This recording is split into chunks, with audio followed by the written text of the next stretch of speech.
Hey everybody, this study here be very simple. In the Gospels, we see the disciples walking with Jesus. They've got questions. He's got some answers. They follow him. They still have more questions. Yet they're pretty sure of themselves. They follow him.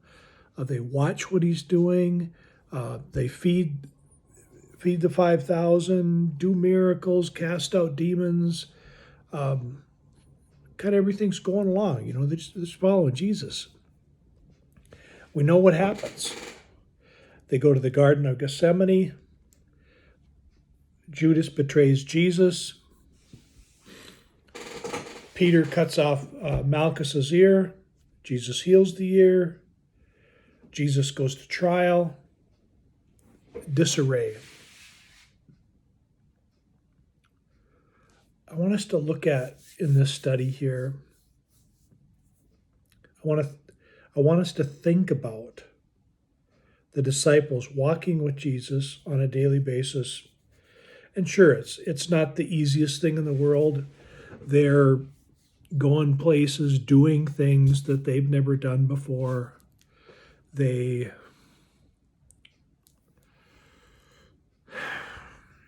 have all these new experiences. And yet, they're following Jesus, the mountaintops, the valleys. They see people die. They see people get healed. But they're with Jesus. They're right there with them. And then we come to, like I said, the Garden of Gethsemane. Jesus and the disciples are there together too. But this is really hard because one of their own has betrayed Jesus. He sold him out for 30 pieces of silver. The soldiers come. It's very tough time. What would you and I do in that same situation, seeing Jesus being captured like that, feeling all this immense love and loyalty towards him? It would be very difficult. I'm not going to, in this study here, say, well, I would do this. I don't know. Neither do you. We have not been in that situation. We don't know then. We could speculate, but I'm not going to talk like I know, and neither should you, because we don't know. And so then we come upon the time of the tomb. Jesus has been crucified. It's terrible. You're feeling separated from Jesus. You're feeling alone. Feelings like that. It's feelings that no matter what you've ever been taught inside of a church, part of a church, anything like that, good Christians at times can feel separated from Jesus, can feel alone. Doesn't mean you got something wrong with your faith. There wasn't anything wrong with the disciples' faith when Jesus was up there being crucified and they felt alone. They were scared. Sometimes we get scared. They felt like their life was in danger. Sometimes we might feel threatened.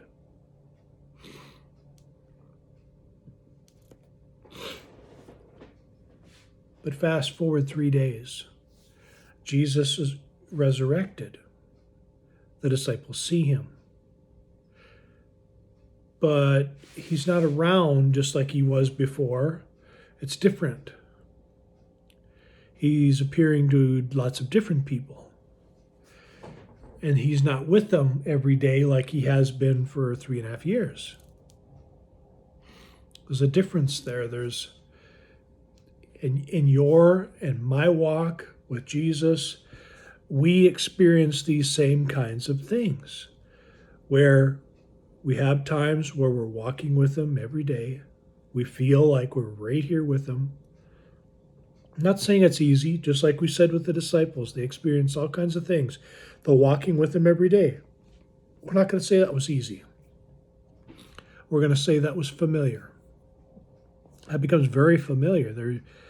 They are very much used to walking with Jesus every day. They are excited. They're looking forward to this, like you and I. But now we come upon this time after the resurrection. I mean, a lot of excitement about that. All, thinking for 3 days, and before that, the trial and all that the time that this takes. All those hours thinking about, oh no, Jesus is gone. The enemy has won. The enemy. And now we come, I'm talking about pieces of scripture here, but I'm going to land us here in John chapter 21. John chapter 21, there was one other time Jesus appeared to the disciples, this time by the Sea of Tiberias. Simon Peter, Thomas, Nathanael, the sons of Zebedee, 2 other disciples, they're all hanging out. Peter says, I'm going to go fishing. Very much in upheaval here. Things aren't like they were before. Things are different. There's that excited. Jesus was resurrected. But just like for you and me, I mean, if we come across somebody, somebody we dearly love that's resurrected, it's not an everyday thing. Our mind's trying to grasp and deal with it.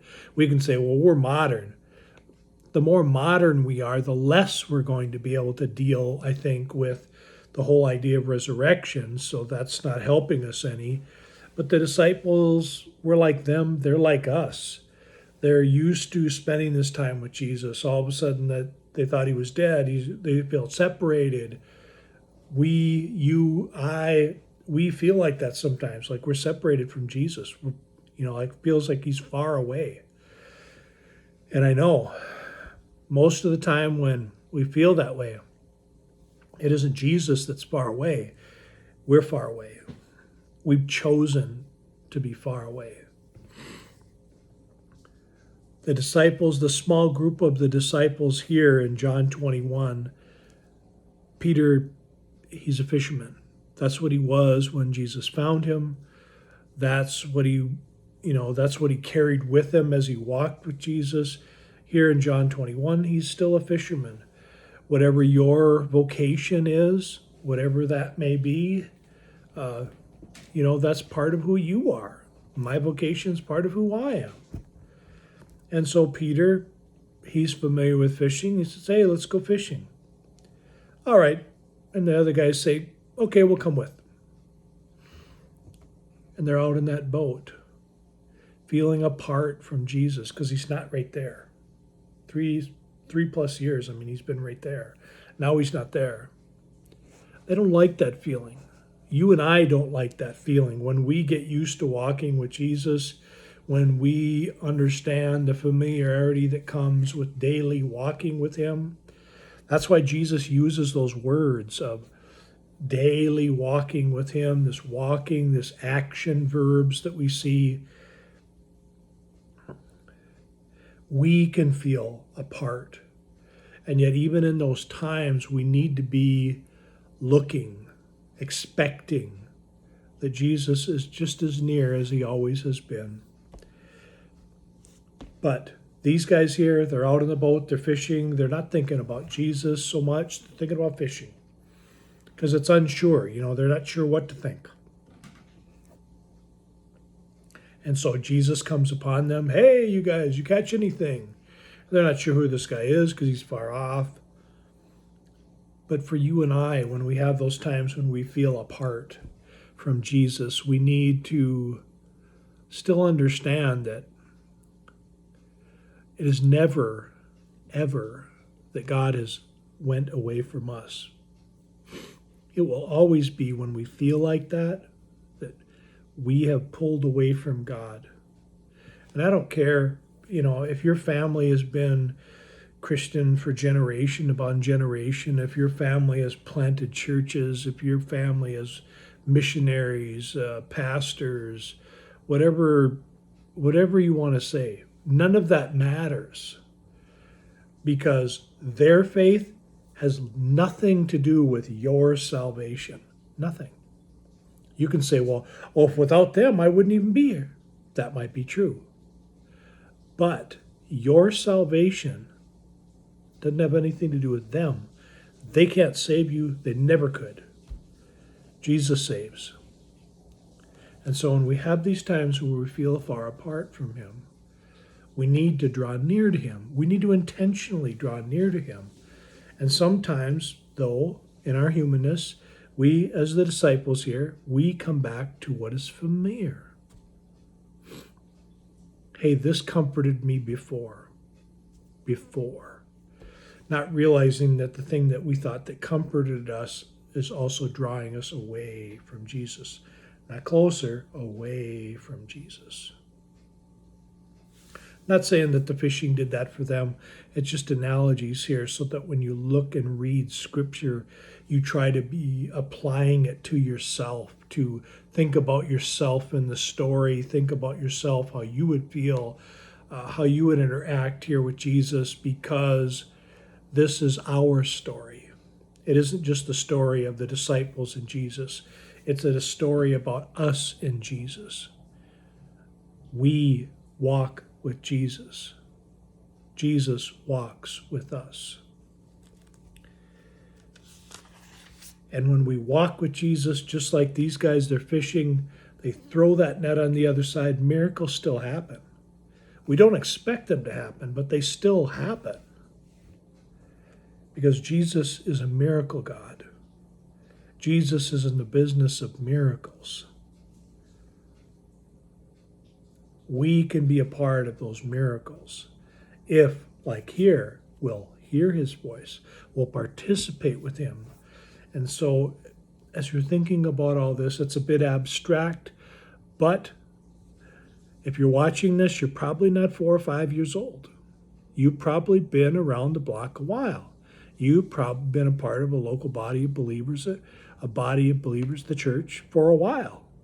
That means, as Paul says in his epistles, you should be chewing on meat and not sucking on a bottle. So this lesson here isn't sucking on a bottle, it's chewing some steak. And so think about that for yourself. What are you doing to draw nearer to the Lord, even in those times where you may feel apart from him? Are you just letting yourself drift? Or are you coming back to the center and moving towards Jesus? What are you doing? Because it's your choice. It was these disciples' choice. It's your choice. And that's the lesson for today. What are you going to choose? What will you choose?